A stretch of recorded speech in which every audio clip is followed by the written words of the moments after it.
Office నుండి వచ్చి అలసటగా కూర్చుండిపోయింది విద్య. ఇల్లంతా నిశ్శబ్దంగా ఉంది. ఆ నిశ్శబ్దం హాయిగా ఉంది. పిల్లలు వెనకాల గార్డెన్లో ఆడుకుంటున్నట్లున్నారు. లేచి కాఫీ చేసుకుందామన్నా ఓపిక లేదు. కిచెన్లో చప్పుడు వినిపించి తొంగి చూసింది. వివేక్ కాఫీ కలుపుకుంటున్నాడు. వివేక్, నాకు కూడా ఒక కప్పు. లోపలికి వినపడేటట్లుగా కేకేసింది. జవాబు లేదు. మనసు ఉసూరుమని నిట్టూర్చింది. మళ్ళీ ఏదో విషయానికి కోపం వచ్చినట్లుంది. ఇక 4 రోజులు మాటలుండవు. అడిగిన దానికి జవాబు ఉండదు. పిల్లలను పట్టించుకోడు. ఒక్కసారిగా కళ్ళ ముందు తర్వాతి 4 రోజుల సినిమా కనపడేసరికి నీరసం రెట్టింపయింది. అసలు అతని కోపానికి కారణమేమిటా అని ఆలోచించింది కాసేపు. లీనాకి ప్రమోషన్ వచ్చిన సందర్భంగా లీనా భర్త ఆడమ్ నిన్న చిన్న పార్టీ ఇచ్చాడు. తనకు ఎక్కడికి వెళ్ళినా శారీ కట్టుకోవటం ఇష్టం.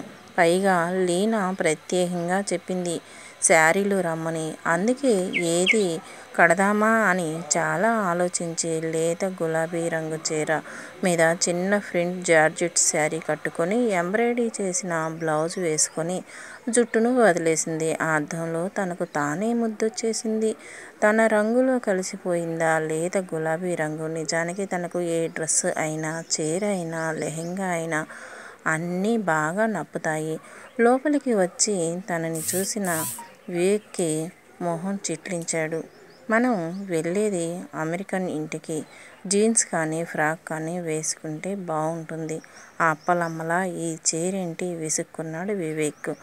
ఒక్కసారిగా మనసు చివుక్కుమనిపోయింది. మరుక్షణం తేరుకొని, హే వివేక్, ఇప్పుడు నాకు ఇదంతా మార్చే ఓపిక లేదు.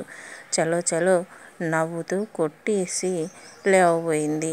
లేవబోతున్న విద్యని ఆపేసి మార్చుకో అంటుంటే వినిపించటం లేదా? వినిపించుకోవేం? నా మాటంటే నీకు లెక్కలేదు కదూ? కోపంగా అన్నాడు వివేక్. ఇంతలో మామ్, ఆర్ వి రెడీ అంటూ పట్టు లంగా వేసుకొని, హరిణి కుర్తా పైజమా వేసుకొని, హర్ష పరిగెత్తుకుంటూ వచ్చారు. వాళ్ళని చూసేసరికి కోపం నషాలానికి అంటింది వివేక్కి. నువ్వే కాకుండా అందరినీ అలానే అప్పలమ్మల్లా తయారు చేశావా? గట్టిగా అరిచేశాడు. అప్పుడు అతని మొహం చూస్తే భయానికి బదులు అసహ్యం వేసింది. నాన్నా, మాకు ఈ డ్రెస్సులే ఇష్టం. పైగా గారి అండ్ కార్లీలకు కూడా ఇవే తీసుకున్నాం. తల్లిని భయంగా హత్తుకుంటూ చెప్పారు హర్ష. కోపంతో చేతికందిన ఫ్లవర్ వాజ్ని నెట్టేసి బయటికి వెళ్ళిపోయాడు వివేక్. అప్పటికే తల్లి చీరలో తలదాచుకుంది హరిణి. నాన్న బ్యాడ్. తండ్రి వెళ్ళాక చీరలోంచి తల బయటపెట్టి అక్కసుగా అంది హరిణి. ఆ సమయంలో దాని మొహం చూసి నవ్వొచ్చింది. కానీ వెంటనే వాళ్ళ భయం చూసి జాలేసింది విద్యకి. ఓయ్ బంగారాలు, నాన్న కోపం ఎంతసేపు? చూడు, ఇప్పుడే వస్తారు. నాన్న కోపం చూసి భయపడ్డారా? ఉత్తిదే. చూడండి, మళ్ళీ ఇప్పుడే వచ్చేస్తారు. పదండి పదండి, గారి వాళ్ళు మీకోసం బోలెడు ప్లాన్స్ వేసి ఉంచారు. లేట్ అయితే అవన్నీ మిస్ అవుతారు. అవును గాని కార్లీ తనిచ్చే సర్ప్రైజ్ గిఫ్ట్ మిమ్మల్ని గెస్ చేయమనింది కదా, చేశారా అనడంతో వెంటనే డైవర్ట్ అయ్యారు ఇద్దరూ. అక్కడికి వెళ్తున్నామన్న ఉత్సాహం వచ్చేసింది ఉరుక్కుంటూ. బేస్మెంట్ కెళ్ళారు. కానీ అక్కడ తండ్రి కనపడలేదు. అంతే స్పీడుతో వెనక్కొచ్చారు. అమ్మా, నాన్న లేడు. పార్కింగ్ లో కారు కూడా లేదు. గొస్సరొప్పుకుంటూ చెప్పారు. అర్థమైపోయింది విద్యకి. వెళ్ళిపోయాడు. ఎక్కడికో కోపం వచ్చినప్పుడల్లా అంతే, వెంటనే చెప్పింది. నాన్న ఇప్పుడే నాకు మెసేజ్ చేశారు. డైరెక్ట్గా అక్కడికే మనల్ని రమ్మన్నారు. పదండి వెళ్దాం. ఈ లోపల గెస్ చేస్తూ ఉండండి.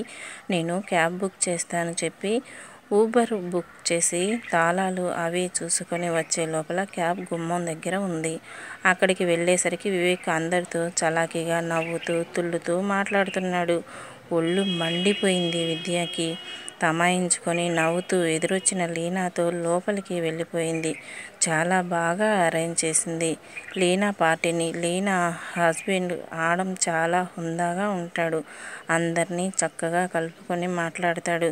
ముఖ్యంగా భార్య లీనాకి ఇచ్చే గౌరవం చూస్తుంటే పెళ్ళికి బంధానికి విలువ ఇస్తాం అని చెప్పుకునే భారతీయ దంపతులు కూడా సిగ్గుపడాలి.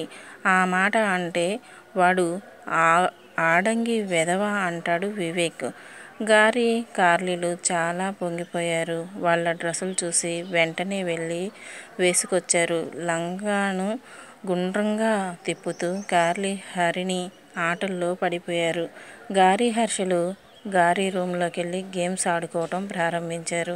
పార్టీలో వీరు కాక ఇండియన్ ఫ్యామిలీ, 3 అమెరికన్ ఫ్యామిలీలు ఉన్నాయి. ఇండియన్ ఫ్యామిలీలోని తల్లి కూతుళ్ళు పూర్తి పాశ్చాత్య దుస్తుల్లో ఉన్నారు.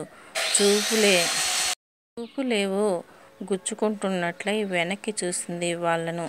చూడు అన్నట్లుగా సైగ చేస్తున్నాడు వివేక్. కళ్ళతో మాట్లాడకుండా అక్కడి నుండి వెళ్ళిపోయింది. మిగతా 3 అమెరికన్ ఫ్యామిలీ వాళ్లకు విద్య డ్రెస్ చాలా నచ్చింది. చాలా మెచ్చుకున్నారు కూడాను. అది వివేక్ని ఇంకా ఇరిటేట్ చేసింది. కార్లీ అందరికీ మంచి గిఫ్ట్స్ ప్రజెంట్ చేసింది. ఇంటికి వస్తుంటే కారులోనే నిద్రపోయారు. మర్నాడు పక్కా విజిలెన్స్కి క్యాంప్ ఉండటంతో పిల్లల్ని స్కూల్లో డ్రాప్ చేయమని మెసేజ్ పెట్టేసి వాళ్ళంతా లేవకముందే వెళ్ళిపోయింది వింధ్య. లేట్ అవుతుందనిపించి పికప్ కూడా చేసుకోమని మెసేజ్ చేసి ఇంటికొచ్చేసరికి 6 అయింది. చాలా అలసటగా ఉంది. ఎవరన్నా కాఫీ కలిపిస్తే బాగుండు అన్నట్లుగా ఉంది ప్రాణం. కాఫీ కాదు కదా, ఇక మాటలు కూడా ఉండవు రేపటి నుండి. పిల్లల డ్రాపింగ్ పికప్ కూడా తానే చేసుకోవాలి. 4 రోజులు అయ్యాక ఆ కోపం చల్లారితే మాట్లాడినా తను సారీ చెబితే కానీ శాంతించడు. కాసేపు అలా అని కళ్ళు మూసుకొని కూర్చుంది. కానీ పిల్లలు ఆకలి తీర్చే బాధ్యత గుర్తుకొచ్చి లేచింది. అప్పటికే శీతాకాలం చీకటితో అర్ధరాత్రి అయినట్లు ఉంది. కుక్కర్ పెట్టేసి గబగబా ఆలు వేయించింది. అప్పటికే పిల్లలు తూగుతున్నారు. ఎలాగో బతిమిలాడి వాళ్లకు తినిపించింది. ఆఖరు ముద్ద పూర్తవుతూనే నిద్రలోకి జారుకున్నారు. మూతి తుడిచి దిష్టి తీసి ఇద్దరిని నుదుట మీద ముద్దు పెట్టుకొని లేచి చెయ్యి కడుక్కొని వచ్చి వాళ్ళను సరిగ్గా పడుకోబెట్టి బ్లాంకెట్ కప్పింది. వంట ఇంట్లోకి వెళ్ళి డైనింగ్ టేబుల్ సర్ది తాను పెట్టుకుని తినేసి మిగతావన్నీ మూతలు పెట్టేసి గదిలోకి వెళ్ళిపోయింది. అంతసేపు కూడా వివేక్ టీవీ చూస్తూ కూర్చున్నాడే కానీ పిల్లలు ఏడుస్తుంటే వాళ్ళని ఓదార్చలేదు సరికదా. హరిణి దగ్గరికెళ్తే నెట్టేశాడు. మమ్మీ దగ్గరికెళ్ళు అంటూ దాన్ని దగ్గరకు తీసుకుంటూ వంట చేయాల్సొచ్చింది. పడుకున్నదే కానీ నిద్ర పట్టలేదు విద్యకి. కళ్ళల్లో నుండి కారుతున్న కన్నీళ్లకు దిండు తడుస్తుంది. మనసు వేదనతో భారంగా అయింది తనకే. ఎందుకిలా? నిజానికి ఏ లోటు లేని జీవితం అది.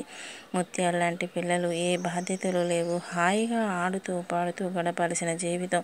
నిజానికి వివేక్ పూర్తి చెడ్డవాడు కూడా కాదు. కానీ రెండో మనిషి ఉన్నాడు తనలో. మొదటివాడు బయట వాళ్లకు ఇష్టుడు. రెండోవాడు పూర్తి వ్యతిరేకం. వివేక్ ఆఫీసు నుండి ఇంటికి వచ్చాడంటే భయం. ఏ క్షణానికి ఏ రకమైన మూడుతో ఉంటాడో తెలీదు. పైనుండి విపరీతమైన కోపంతో. అతనంటున్న మాటలకు ఒక రకంగా తాను తన ఆత్మవిశ్వాసాన్ని కోల్పోతుంది. ప్రతి చిన్నదానికి పక్కవాళ్లతో పోల్చటమే, ప్రతి విషయానికి ఎత్తిచూపటమే. పెళ్ళయి 10 ఏళ్లయింది. సర్దుకుపోవడమూ, చికాకు పడటమూ, ఇంకా వీలైతే అరుచుకోవటమూ. ఒక్క రోజైనా ఆనందంగా ఉన్నామా అంటే సందేహమే. కలిసి ఉన్నామంతే. ఇద్దరమూ వయసులోని వారమే కాబట్టి పిల్లలు పుట్టారు. ఏదో అంతవరకే తన బాధ్యత అనుకుంటాడు. వాళ్ళ పెంపకంలో చిన్న సాయం కూడా ఉండదు. పొద్దున్నే అలారం మోతకు మెలకువ వచ్చింది. బద్ధకంగా 1 నిమిషం పడుకున్న వెంటనే చేయాల్సిన పనంతా గుర్తుకొచ్చి తప్పదన్నట్లుగా లేచింది. పిల్లలిద్దరూ చెరో పక్కన హాయిగా నిద్రపోతున్నారు. వాళ్ళను లేపాలంటే మనసొప్పదు. కానీ స్కూల్ టైం అవుతుంది. మళ్ళీ హడావుడి అవుతుంది. బస్సు వచ్చే టైంకి అక్కడుండాలి. బంగారాలు లేవండి సున్నితంగా ఇద్దర్నీ దగ్గరకు తీసుకుంటూ మెల్లగా తట్టసాగింది. అమ్మా 5 మినిట్స్ అమ్మా గారంగా అమ్మ ఒళ్ళో ముడుచుకుంటూ దగ్గరికి జరుగుతూ మురిపాలు పోయారు పిల్లలు. ఒక 5 నిమిషాలు వాళ్లతో ముచ్చట్లాడి లేవమని చెప్పి వచ్చేసింది. చేయాల్సిన పనులు తలుచుకుంటూ. ఆ తర్వాత ఆఫీసుకి వెళ్ళిందే కానీ తలనొప్పిగా ఉండి ఇంటికి వచ్చేసింది. కాఫీ కలుపుకొని ఆలోచించసాగింది. ఎలా ఈ ప్రాబ్లం సాల్వ్ చేసుకోవటం? ఎప్పటికీ ఒక్కసారి చూశాయిగా అత్తగారు మామగారు ఉండగా చెప్పింది. అమ్మో, నా కొడుకు మీద నింద వేయకు, నా గుండె ఆగిపోతుంది అంటూ గుండె పట్టుకొని గోల చేసిన ఆవిడది మూర్ఖత్వం అనుకోవాలో కొడుకు మీద ప్రేమ అనుకోవాలో అర్థం కాలేదు. ఆవిడ అలా మాట్లాడుతుంటే నోరు తెరచి సమస్య చెప్పుకుంటున్న కోడల్ని సమస్య ఏంటమ్మా అని అడగాల్సింది పోయి దేవతలాంటి అత్తగారిని బాధపెట్టకు అంటూ కోడల్ని అరిచిన డమ్మీలాంటి మామగారిని చూస్తే గౌరవించాలని అనిపించలేదు. పెళ్ళాన్ని ప్రేమించటం అనే మామగారి పోలిక వివేక్కి కూడా వస్తే బాగుండేదనిపించింది. ఆలోచిస్తూ టీవీ రిమోట్ తిప్పసాగింది. పిల్లల కార్యక్రమం ఏదో వస్తుంది. ఓరు లేయని ఒనరించిన పద్యం విన్నా చెప్పా కదా, ఇవాళ దాని అర్థం చెప్పుకుందాం చెప్పసాగింది యాంకరు. సడన్గా ఒక ఆలోచన ఫ్లాష్లా వెలిగింది. ఉత్సాహంగా లేచి కాఫీ కలుపుకొని తాగింది. ఇంతలో లాక్ ఓపెన్ చేసుకొని వివేక్ లోపలికి వచ్చాడు. వివేక్, కాఫీ తాగుతావా అడిగింది. ఏమీ జరగనట్లే ఏ కళ్ళన్నాడో కావాలని చెప్పి సోఫాలో కూలబడ్డాడు. మంచి కాఫీ కలిపి వివేక్ ఇచ్చింది. థ్యాంక్స్ ఆశించకుండా. వివేక్, ఎప్పుడు చూసినా నీరసంగా ఉంటావు, కాస్త వెళ్ళి ఫ్రెష్ అవ్వొచ్చు కదా అంది. నువ్వేమీ నాకు చెప్పక్కర్లేదు, నా సంగతి నాకు తెలుసు. విసురుగా లేచి వెళ్ళి ఫ్రెష్ అయి వచ్చాడు. అదేంటి వివేక్, ఆ డ్రెస్సు ఏంటి అంత చండాలమైనది వేసుకున్నావు? ఒకసారి అద్దంలో చూసుకున్నావా? నీ కలర్కి ఆ డ్రెస్సు ఏమైనా నప్పిందా? పకపక నవ్వేసింది. ఫస్ట్ టైం విద్య అలా మాట్లాడటం వింతగా చూసి, నాకిష్టమైంది నేను వేసుకుంటాను, నువ్వెవరు అడగటానికి విసురుగా బయటకు వెళ్ళిపోయాడు వివేక్. ఆ పక్కింటాయన చూడు, ఎప్పుడు చూసినా నీట్గా ఉంటాడు, నువ్వేంటి ఎప్పుడు జిడ్డుడుతూ ఉంటావు? వివేక్, కీర్తన వాళ్ళాయన ఎప్పుడూ వాళ్ళావిడకు వంటల్లో సహాయం చేస్తూ ఉంటాడు. నువ్వెందుకు కిచెన్లోకి రావు? వారం రోజులు తగ్గేదేలే అన్నట్లు ఇలాగే వింధ్య ఏదో ఒకటి అనటం వివేక్కి కోపం వచ్చి బయటికి వెళ్ళటం జరుగుతుంది. ఇంతకు ముందైతే వివేక్ వెంటనే నోరేసుకొని అరిచేవాడు. కానీ ఇప్పుడు విద్య ముఖంలో కనపడుతున్న ఆత్మస్థైర్యమో మొండి ధైర్యమో వివేక్ని నోరెత్తనీయటం లేదు. వివేక్ అలా బయటకు వెళ్ళినప్పుడు మొదట్లోలాగా ఇప్పుడు విద్య భయపడటం లేదు. వచ్చినప్పుడే వస్తాడులే అని ఊరుకుంటుంది. మొండితనం కూడా తెలియని ధైర్యాన్ని ఇస్తుందేమో. ఆ రోజు ఇంకో ఇండియన్ ఫ్రెండ్ ఇంట్లో పార్టీ ఉందని చెప్పాడు. గబగబా పిల్లల్ని రెడీ చేసి తాను వివేక్కి ఇష్టమైనట్లుగానే జీన్స్ షర్టు వేసుకొని రెడీ అయింది. చూసి వేరే కామెంట్ ఏమీ చేయకుండా తాను కూడా రెడీ అయ్యాడు వివేక్. విద్య మటుకు వివేక్ని చూస్తూనే, వివేక్, ఈ జన్మకు నీకు రెడీ అవటం రాదా? మా ఫ్రెండ్స్ అందరూ నవ్వుతున్నారు, బల్ఫూన్లా రెడీ అవుతున్నావట. ఆల్రెడీ జుట్టంతా ఊడిపోయి ముసలి ఆకారం పడింది. కాస్త డీసెంట్గా రెడీ అవటం ఎప్పుడు నేర్చుకుంటావు? అడుగుతూనే నిశ్చేష్టుడై నించున్న వివేక్ని వదిలేసి పిల్లల్ని తీసుకుని బయటికి వెళ్ళింది. కాసేపటికి కారు బయలుదేరిన శబ్దం వినపడింది. వివేక్ ఉడికిపోయాడు. రాత్రి వాళ్ళు ఇంటికి వచ్చే వరకు కోపంగానే ఉన్నాడు. రాని అంతు తేలుస్తాను, ఏ వందోసారో అనుకున్నాడు. రాగానే పిల్లల్ని పడుకోబెట్టి స్నానం చేసి నైటీ వేసుకొని పక్క మీద వాలబోతున్న విద్యను చేయి పట్టి బరబరా బయటికి లాక్కొచ్చేసి పడేసి బెడ్రూమ్ తలుపు వేశాడు. అర్థమైంది వింధ్యకు. సమయం వచ్చిందని నిన్ను చంపేస్తాను ఏమనుకున్నావో? నన్నేమన్నా అనటానికి నువ్వెవరివి? నీకేం హక్కుంది? ఎంత ధైర్యం అసలు? నువ్వు మాటలు తడుముకుంటున్న వివేక్ని ఆగమని సైగ చేసి చక్కగా బాసిపట్ట వేసుకొని కూర్చుంది. వివేక్, కూర్చో. ఇప్పుడు నువ్వు అడిగావే, అదే నేను అడుగుతున్నాను. నన్ను అనే హక్కు నీకు మాత్రం ఎక్కడిది? ప్రేమిస్తున్నాను అని నా వెంట పడ్డావు. నన్ను ప్రేమించే వాళ్ళను పెళ్లి చేసుకుంటే వారితో నా జీవితం బాగుంటుందని అందరూ వద్దన్నా కాకి ముక్కుకి దొండపండులా ఉంటారని అన్నా కూడా నీతోనే నా జీవితం అనుకున్నాను. నువ్వు కాకపోయినా నీ మనసు అందంగా ఉందని భ్రమపడి పెళ్ళికి ఒప్పుకున్నాను. ప్రేమిస్తున్నప్పుడు ఎలా తయారైనా అందంగా కనపడ్డాను. నేను పెళ్ళి తర్వాత అలా కనపడటం లేదు, కానీ నేను అప్పుడెలా ఉన్నానో ఇప్పుడు అలానే ఉన్నాను. నువ్వు మాత్రం నీకులాగానే నీ మనసును వికారంగా చేసుకున్నావు. వారం రోజులకే నేను అన్న మాటలు తట్టుకోలేక నన్ను చంపాలన్నంత కోపం వచ్చింది నీకు. చంపేయటమే కరెక్ట్ అయితే నిన్ను ఎప్పుడు చంపేదాన్ని ఆ ఆలోచనే రాకుండా 10 ఏళ్లుగా నువ్వు పెడుతున్న మానసిక హింసను తట్టుకున్నానంటే నిన్నుగా నీలోని లోపాలతో సహా ప్రేమిస్తున్నాను కాబట్టి. నీది సుపీరియర్ కాంప్లెక్స్, అందరూ నన్ను మెచ్చుకుంటున్నారనే ఇన్ఫీరియారిటీ కాంప్లెక్స్లో తెలియటం లేదు. ఇక ఇంత స్ట్రెస్ భరించే శక్తి నాకు లేదు. కలిసి ఉందామా విడిపోదామా? వింటూనే విపరీతమైన కోపంతో లేచి బయటకు విసురుగా వెళ్ళిపోయాడు. ఆగు, మొత్తం విను. ఇప్పుడు వెళ్ళావంటే ఇదే మనం చివరిసారి కలుసుకోవడం. ఆగి భయంగా చూశాడు. మనిషి శాంతంగా ఉన్నా విద్య మాటలు కత్తిలా ఉన్నాయి. నువ్వు నన్ను మెచ్చుకోకపోయినా పర్లేదు. ప్రతిసారి తక్కువ చేసి మాట్లాడితే అది చాలు నాకు డిప్రెషన్ రావడానికి. అసలు ఇన్నేళ్ళు నేను ఇంత సహనంతో ఉండటమే గ్రేట్. నీకు నేను అవసరం లేకపోయినా నా పిల్లలకు నేను కావాలి. ఇక నా వల్ల కాదు. ఒకరి వల్ల మనం దేనికి అయితే బాధపడతామో మనం అలా ప్రవర్తించి బాధ పెట్టకూడదు